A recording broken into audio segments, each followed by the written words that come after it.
Hello, I'm Paul Nate and welcome to episode 4 of Korean Football Shinmun, a look back at the week's top stories in the K-League and Korean football. Now, as one might expect, a lot of the attention has been given to this back and forth title race involving Jeonbuk Hyundai Motors and Ulsan Hyundai as the two battle it out for top spot. At the weekend, they both experienced rather contrasting results. Songnam held Jeonbuk at home in a 1-1 draw, but Ulsan, they thumped Sangju by 5-1 to regain their lead at the top of the K-League 1 table. In some of the newspapers, Sports Seoul on page 6, they'd gone with this headline, will they keep it, will they have it taken away? Once again, this battle for the lead is heating up. Sports Kyung-ho had given their front page to some of Korea's European-based stars, Hwang Hee-jo and Kwon Chang-eun. They both scored for their respective clubs in Europe at the weekend just gone, which bodes well for Paulo Bento and his team heading into the first international break since the European season kicked off. But on the inside of this paper, the first page, there has been a lot of column inches allocated to the K-League. At the top here, it says Uhyun, which means Ochapi Usangun Hyundai. Anyway, the league title will go to a Hyundai team. That's because it is a family matter. The two teams are, of course, owned by a subsidiary of Hyundai. Further down on the page, it mentions Uroš Djerić. A sudden explosion from Djerić. His 2 goals helped Gyeongnam win last time out. And they said that it's given them new hope of survival. Of course, Gyeongnam are battling out at the bottom end of the table for survival this season.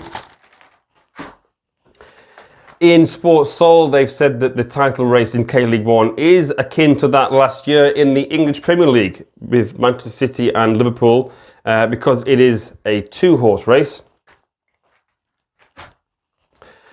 In Sports Donga, they said even a draw can be a fatal blow and that even a win has given Ulsan just a 1-point lead, and that is a shame.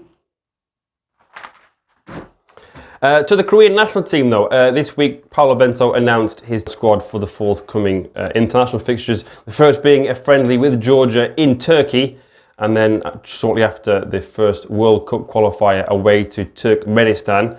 In Sports Seoul, they'd pondered the question whether Bento will use Kang-in for the first time in an A match.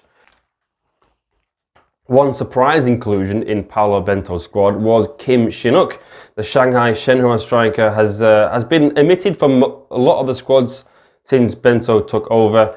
And in Sports Chosun, they said one top Kim Shin-wook, Paulo Bento's anomaly because of the build-up style play that Bento prefers doesn't really suit the target man kind of striker that Kim Shin-wook is. But they said that his kind of style of football may come in handy against some of the teams in Asian qualifying. So some of the online stories.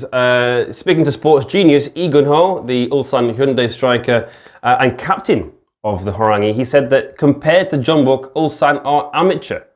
Why? Because the veteran striker who had a loan spell with Jeonbuk in 2015 was asked to compare what the mood would be like in the two clubs around this time, and that was the first word that he said that sprung to mind, but he meant it in a good way. And finally, in Sports Chosun this week, there was a very interesting article about the art of the direct free kick, and that there is a lack of goals coming from direct free kicks. It is something that is disappearing from the K-League.